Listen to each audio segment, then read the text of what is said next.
Hello guys, depth queen स्वागत करती है अपने डार्क डेप्थ वर्ल्ड में। और आज मैं आप लोगों के सामने जो फ़िल्म लेकर हाजिर हुई हूँ, ये फ़िल्म आई थी 1999 में और इसे बनाया था नब कुमार राजू ने। और इस फिल्म का म्यूज़िक दिया था उत्तम सिंह साहब ने। और इस फिल्म के जो गाने थे वो लिखे थे आनंद बख्शी साहब ने। और इस फिल्म का नाम था हम तुम पे मरते हैं। जी हाँ, ये 1999 में आई थी और एक तरीके से ये एक family plus love story drama थी। जैसे कि आप लोगों ने दिलवाले दुल्हनिया ले जाएंगे देखी है या हम आपके हैं कौन देखी है। कहीं ना कहीं उन दोनों फिल्मों का एक निचोड़ लाकर ये फिल्म बनाई गई थी और काफ़ी ज़्यादा इस फिल्म से एक्सपेक्टेशंस थी ऑडियंस को। बट अनफॉर्चुनेटली ये फ़िल्म कब आई कब चली गई पता भी नहीं चला, क्योंकि ये फ़िल्म बुरी तरीके से फ्लॉप हो गई। जी हाँ, हालांकि अगर आज आप इस फिल्म को देखेंगे ना तो आपको समझ में नहीं आएगा ये फ़िल्म फ्लॉप क्यों हुई। देखिए, ये मेरा पॉइंट ऑफ व्यू है कि इसे दिलवाले दुल्हनिया ले जाएंगे या हम आपके हैं कौन जैसा बनाने की कोशिश करी, क्योंकि मुझे तो ये फ़िल्म देखकर ऐसा ही लगा। आप लोगों का मुझे नहीं पता, जिन्होंने भी उस ज़माने में उस दौर के जो लोग हैं जिन्होंने इस फिल्म को देखा होगा, जो 90s एरा के बच्चे होंगे या अडल्ट होंगे, डेफिनेटली उन्होंने ये फ़िल्म के बारे में ज़रूर सुना होगा और सिनेमा घरों तक गए भी होंगे इस फिल्म को देखने के लिए। और मेरे जो जानकारक थे वो तो सिनेमा घर गए थे इस फिल्म को देखने के लिए। और ये फिल्म डेफिनेटली फैमिली फिल्म थी, एक तरीके से फैमिली फिल्म थी। और इसे बनाया भी ऐसे ही गया था जिसे सारी फैमिली साथ में बैठ के देख सके, क्योंकि 90s के एरा में फैमिली मूवी का थोड़ा बहुत चलन तो था ही। जैसे कि आप लोगों ने DDLJ या हम आपके हैं कौन, हम साथ साथ है जो मूवी थी वो नवंबर में रिलीज़ हुई थी। ये शायद सितंबर 1999 में रिलीज़ की गई थी। और इस फिल्म में थे गोविंदा और उर्मिला मातोंडकर, परेश रावल, गुलशन ग्रोवर, डिम्पल कबाड़िया और एक और शख्स थे जिनका नाम था निर्मल पांडे। जी हाँ, निर्मल पांडे जी के बारे में मैं बात करना चाहूँगी। निर्मल पांडे जी भी अपने वक्त के एक ज़बरदस्त एक्टर थे जिन्होंने थिएटर से अपनी शुरुआत की थी। फिल्मों में और टेलीविज़न में उन्होंने एक अच्छा खासा मुकाम बनाया था। कई अवार्ड्स भी उन्होंने जीते थे। बैंडिट क्वीन जैसी फिल्मों का वो हिस्सा रहे हैं और बहुत ही मतलब एक तरीके से 90s के दौर में आपने उनको कई फिल्मों में देखा होगा as a villain, as a character role. उन्होंने जो जो किरदार निभाए उसमें उन्होंने अपनी एक जान, एक छाप छोड़ दी। बट अनफॉर्चुनेटली जितने एक्टर वो अच्छे थे, उनकी ज़िंदगी ने उनकी इस हुनर की कदर नहीं करी और बहुत जल्दी उन्हें इस दुनिया से लेकर चली गई। जी हाँ, सन 2010 में उनकी डेथ हो गई। उन्होंने कुछ रीजनल सिनेमा में भी काम किया था। मैंने उन्हें एक भोजपुरी फिल्म में एज अ विलन देखा था। अगर मैं उनकी पॉपुलर फिल्मों की बात करूं तो उन्होंने बड़े बड़े एक्टर्स के साथ काम किया। सलमान खान के साथ प्यार किया तो डरना क्या, और गोविंदा के साथ तो उनकी एक और फिल्म आई थी सन 2000 में, हद कर दी आपने। औजार फिल्म आई थी जिसमें थे अगेन सलमान खान, संजय कपूर और शाहरुख खान के साथ आई थी उनकी 1 2 का 4, जिसमें जूही चावला भी थी। और उनकी एक फिल्म का गाना बड़ा ही पॉपुलर हुआ था, इस रात की सुबह नहीं होगी मूवी का, चुप तुम रहो चुप हम रहें, जो एकता कपूर के सीरियल में काफ़ी बजा करता था। तो निर्मल पांडे जी का करियर बहुत ही ज़्यादा शानदार रहा, जानदार रहा। लेकिन वही वाली बात है कि उनके साथ भी वही हुआ जो इरफान खान साहब के साथ में हुआ, कि जब उनको उनका हुनर का क्रेडिट मिलने लगा तभी वो ये दुनिया छोड़कर चले गए। और बड़ी इत्तेफाक की बात ये है कि सन 2010 में निर्मल पांडे जी गए और इरफान खान सन 2020 में गए। दोनों ही थिएटर से जुड़े हुए थे, दोनों ने ही टेलीविज़न और फिल्मों में एक बहुत ही जो है मंझे हुए किरदारों से जो है हमें एंटरटेन किया था। तो दोनों का लगभग मैं ये नहीं कहती दोनों को मैं कंपेयर कर रही हूँ, लेकिन कुछ ऐसे इत्तेफाक हैं जो मैंने कनेक्ट किए और वो मैं आप लोगों के साथ में शेयर कर रही हूँ। अब मैं बात करूँगी उर्मिला मातोंडकर की। उर्मिला मातोंडकर जो है अपनी इमेज को चेंज करने के लिए कुछ नया ट्राई कर रही थी। जैसे वो राम गोपाल वर्मा की रंगीला मूवी से एकदम से एक हॉट और सेंसेशनल बन गई थी। इनफैक्ट उनकी मस्त मूवी में भी उनके कैरेक्टर के कुछ अलग ही शेड्स दिखाई दिए थे, लेकिन इस फिल्म में वो काफ़ी ज़्यादा एक सीधी सादी फैमिली ओरिएंटेड लड़की का किरदार उन्होंने निभाया और उनके साथ थे गोविंदा। आई थिंक करिश्मा कपूर के बाद, रवीना टंडन के बाद, नीलम के बाद, जूही चावला के बाद अगर अब किसी की जो थी उनके साथ पेयरिंग काफ़ी चर्चा में थी तो वो उर्मिला के साथ थी।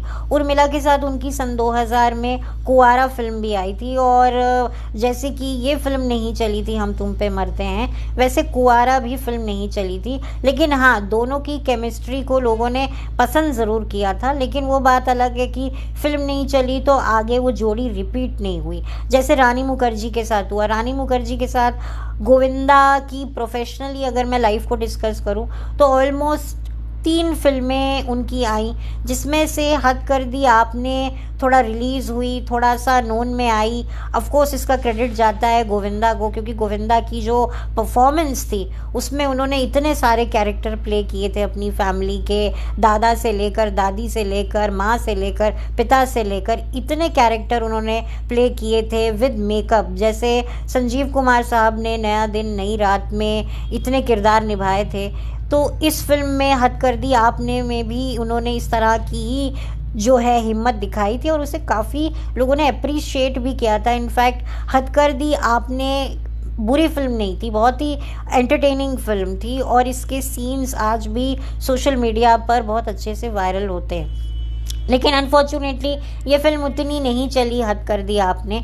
लेकिन वही वाली बात है कि 2 फिल्में और आई रानी मुखर्जी के साथ। एक फिल्म तो कब आई कब चली गई पता नहीं चला, तीसरी फिल्म के साथ भी ऐसे ही हुआ। तो फिर वही वाली बात है कि फिर उसके बाद रानी मुखर्जी और गोविंदा ने कभी साथ में काम नहीं किया। लेकिन रवीना के साथ उन्होंने एक लंबी पारी खेली। आई थिंक करिश्मा के बाद रवीना की अगर मैं बात करूं, करिश्मा से पहले जूही चावला थी या नीलम थी या और भी एक्ट्रेसेस थी। देखिए, जिसके साथ फिल्में आपकी चलती हैं, फिर वही बात है कि वो पेयर रिपीट होता है और लोग काफ़ी उसको पसंद करते हैं। आजकल पेयरिंग इतनी रिपीट नहीं होती है, बहुत कम जो पेयर्स हैं वो रिपीट होते हैं।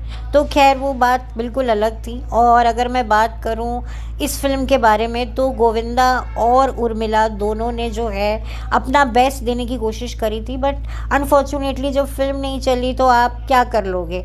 लेकिन कुंवारा जो थी एक कॉमेडी फिल्म थी, पर उसके बावजूद भी वो फिल्म नहीं चल पाई।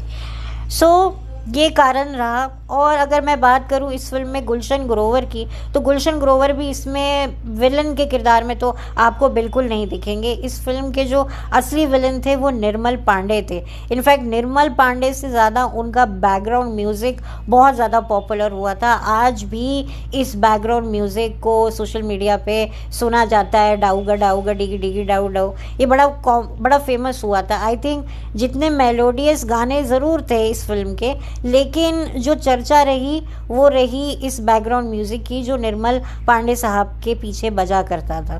तो गुलशन को जो ग्रोवर थे वो भी बहुत ही हटके किरदार में आपको इस फिल्म में दिखेंगे। और परेश रावल, हिमानी शिवपुरी, जॉनी लीवर भी इस फिल्म का एक बहुत ही महत्वपूर्ण हिस्सा है। और डिम्पल कबाड़िया जो हैं वो भी बहुत ही उन्होंने अपने कैरेक्टर में वो बिल्कुल सटीक लगी हैं। और मैं थोड़ा सा ब्रीफिंग दे देती हूँ। इस फिल्म की कहानी होती है कि गोविंदा की एक बहुत अच्छी फैमिली होती है, बहन होती है, मम्मी होते हैं, पापा होते हैं। मम्मी पापा का किरदार निभाया है परेश रावल और हिमानी शिवपुरी ने। और जो उनके एक तरीके से घर के टेकर कह लो, असिस्टेंट कह लो, वो होते हैं जॉनी लीवर, जो उनके एक अच्छे दोस्त भी होते हैं। तो उन्हीं के साथ वो रहते हैं और सामने वाले पड़ोस में एक विधवा महिला रहती हैं जो एक वर्किंग वुमेन भी है, सिंगल मदर भी है और जो अपने परिवार को अकेले संभाल भी रही है, बिजनेस वगैरह, पॉलिटिकल करियर, हर चीज़ को वो संभाल रही है और बहुत ही अनुशासन प्रिय महिला है और वो ऐरों गहरे नत्थे खैरों को मुंह नहीं लगाती। उसकी एक ननंद होती है जो होती है उर्मिला मातोंडकर। तो जब वो अपनी भाभी के पास वो रहने आती है तभी से परेश रावल को ऐसा लगता है कि ये लड़की जब से इस मोहल्ले में हमारे घर के पास रहने आई है बहुत ही शुभ कदम है इस लड़की के। तो कहीं ना कहीं उनकी ये ख्वाहिश रहती है कि वो अपने बेटे की शादी इस लड़की से करवाएं। तो बस यहीं से कहानी शुरू होती है। देखिए, मैं अपनी असल ज़िंदगी में लकी अनलकी चीज़ों पर नहीं जाती हूँ, क्योंकि आज जो आपके लिए लकी है कल हो सकता है आप उसको ही अनलकी कहें, और आप जिसको अनलकी कह रहे हैं हो सकता है वो आपके लिए आगे जाकर लकी साबित हो। तो ये लकी और अनलकी के फंदों में तो पड़ना नहीं चाहिए। मैं एक तरीके से इसको अंधविश्वास कहूँगी, जो मुझे शायद थोड़ा इस पिक्चर में ठीक नहीं लगा, क्योंकि अगर लड़की अनलकी होती तो क्या वो शादी करते, लेकिन एक वजह चाहिए थी कहानी को आगे बढ़ाने की। इसलिए जो कहानी कारक ने ये एक कड़ी रखी कि भाई लड़की के कदम बड़े शुभ हैं और ऊपर से लड़की सुंदर है, संस्कारी है, ओबीडियंट है, तो बस फिर क्या था, फिर जी लग जाते हैं गोविंदा उनके पीछे। और फिर आती है एंट्री निर्मल पांडे साहब की, जिनको बड़ी ही ज़बरदस्त ऑब्सेशन हो जाती है उर्मिला से। और जो उर्मिला की भाभी होती हैं डिम्पल कबाड़िया, वो भी कहीं ना कहीं चाहती हैं कि जो उर्मिला की शादी है, उनकी ननंद की शादी निर्मल पांडे से हो। तो क्या वो हो पाती है, क्या नहीं होती है, क्या टर्न एंड ट्विस्ट होते हैं, कैसे कॉमेडी, प्यार, नोक झोंक में ये कहानी कैसे आगे बढ़ती है। तो अगर आपको ये जानना है तो ये फ़िल्म यूट्यूब पर अवेलेबल है, आप देख सकते हैं। और सच में ट्रस्ट मी, मैं आपको इस बात की तो गारंटी देती हूँ कि जब आप इस फिल्म को देखेंगे ना तो आपको कहीं ना कहीं ये सवाल ज़रूर खड़ा होगा कि यार ये फ़िल्म फ्लॉप क्यों हो गई। ये फ़िल्म तो इतनी अच्छी थी, फैमिली वाली थी, कोई ऐसी कोई बात नहीं थी। गोविंदा का ज़बरदस्त ह्यूमर, उर्मिला की खूबसूरती, परेश रावल और जो जॉनी लीवर हैं उनकी ज़बरदस्त कॉमेडी एक्टिंग, और हिमानी शिवपुरी जी की नेचुरल एक्टिंग, और डिम्पल कबाड़िया जी का एक बड़ा ही ज़बरदस्त दमदार रोल, और निर्मल पांडे का एक ज़बरदस्त अंदाज़। क्यों इस फिल्म को फ्लॉप करा गया, क्या वजह रही, तो डेफिनेटली आप ये फिल्म देख सकते हैं, एंजॉय कर सकते हैं। और ये फैमिली फिल्म है और वाकई आपको ये टिपिकल फैमिली फिल्म लगेगी। और गोविंदा जी का जो करियर था 90s में, उन्होंने हर तरह के रोल किए हैं। हम यहाँ पर ये कह सकते हैं कि गोविंदा जी जितने अच्छे कॉमेडियन रहे उतने अच्छे हीरो भी बन के वो निकले हैं। वो बात अलग है कि उन्होंने कभी विलन का किरदार नहीं निभाया, लेकिन यस, उन्होंने अपनी तरफ से इस फिल्म को चार चांद लगाने में अपने अभिनय से कोई कसर नहीं छोड़ी है। और उन्होंने अपने, अगर उनके करियर पे मैं नज़र डालूं तो उन्होंने जमकर जिस तरह से पब्लिक को एंटरटेन किया है अपने डांस से, अपने कॉमेडी से, वो तो कोई उनकी जगह नहीं ले सकता है। रोमांस और कॉमेडी किंग अगर मैं किसी को कहूँगी तो वो गोविंदा जी ही होंगे। तो उन्होंने बहुत ही ज़बरदस्त काम किया है और अगर आप गोविंदा जी के फ़ैन हैं तो डेफ़िनेटली आप ये फ़िल्म देख सकते हैं। और उर्मिला भी आपको बहुत अच्छी लगेंगी। एक्चुअली 1999 जो ईयर था ना, वो उर्मिला के लिए इतना अच्छा नहीं था, क्योंकि सत्या मूवी के बाद उनकी जितनी भी फ़िल्में रिलीज़ हुई वो खासी चली ही नहीं। चाहे वो ये फ़िल्म हम तुम पे मरते हैं या मस्त मूवी भी एक तरीके से इतनी कामयाब नहीं हुई। और उसके बाद उनकी एक और फिल्म आई थी संजय दत्त के साथ, खूबसूरत, वो भी कोई खासी चली नहीं। हालांकि उसके गाने बड़े पॉपुलर हुए थे, शिवानी बहुत खूबसूरत हो, गाने काफ़ी अच्छे थे जो संजय चहल ने बनाई थी। बट अनफॉर्चुनेटली गोविंदा के साथ उनकी जो पेयरिंग थी उसका भी कोई जादू चल नहीं पाया और ये फिल्म फ्लॉप हो गई। और ये देखिए, बड़ा मुझे अब समझ में आता है, क्योंकि क्या होता है ना, क्योंकि गोविंदा जो थे वो मेहनत करके बॉलीवुड में उन्होंने अपनी जगह बनाई थी, और उन्होंने भी कई बार अपने इंटरव्यूज़ में कहा कि मुझसे फिल्में छीनी गई, मेरे खिलाफ षड्यंत्र हुआ।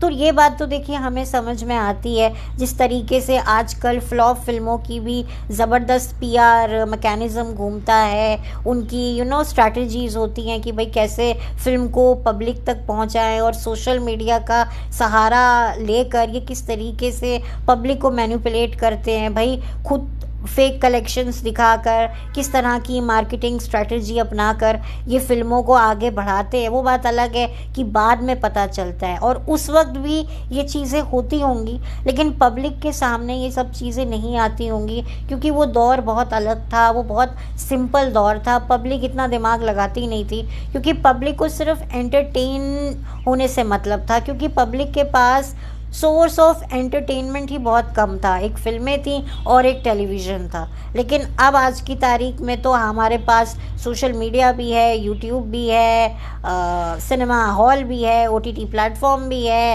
एप्स भी हैं, तरह तरह के सब कुछ है। इतना हमारे पास एंटरटेन होने का साधन है ना, तो इसीलिए क्या है कि वो जो कंसंट्रेशन है वो बढ़ चुका है। कुछ लोग यूट्यूब पे चले गए हैं, कुछ लोग ओटीटी पे चले गए हैं, कुछ लोग सिर्फ वेब सीरीज़ देखते हैं, कुछ लोग सिर्फ एप्लीकेशन से गेम खेलते रहते हैं, तो कुछ लोग गिने चुने लोग हैं जो टीवी देखते हैं, सीरियल देखते हैं, और कुछ गिने चुने लोग हैं जो एप्लीकेशन डाउनलोड करके जो है सीरियल देखते हैं। तो कुछ लोग सिनेमा घर जाते हैं। आई थिंक सिनेमा घर तो कोई जाता ही नहीं है, ओटीटी प्लेटफॉर्म पे ही सब फिल्में देख लेते हैं। तो जो ऑडियंस है ना वो बट गई है, थोड़ी इधर थोड़ी उधर थोड़ी किधर।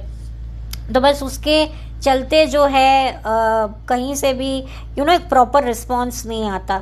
लेकिन इससे ये फ़ायदा है कि जो पब्लिक है, अब पब्लिक अपने दिमाग से, अपनी इंस्टिंक्ट की सुनकर जो है वो डिसीजन लेती है।